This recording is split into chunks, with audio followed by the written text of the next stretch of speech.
Currency that's been buried underground typically gets exposed to water, and what happens when it gets exposed to water is over time it turns into almost like a rock. It petrifies.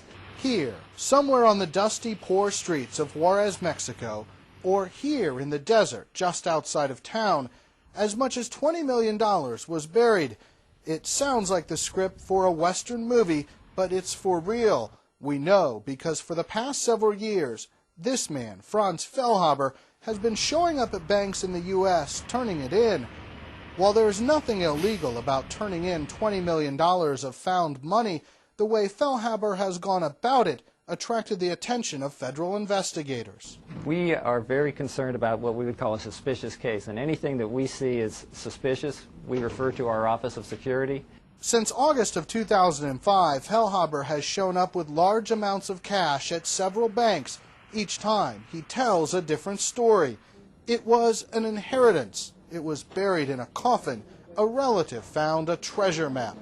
Each year, the Bureau of Engraving and Printing takes in $60 million worth of damaged money from floods, fires, and other disasters. If the claim is legitimate, the Bureau replaces the money, but no one is sure this case is legitimate. One of the things we're also concerned with here at the Bureau is that we could possibly be used to launder money that was gained through illicit activities.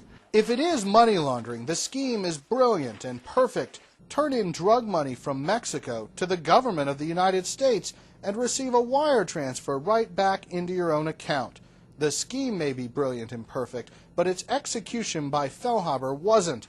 By turning in money so many different times, by changing his story so often, by saying it came from Mexico, and the sheer amount of money involved all set off alarms with investigators.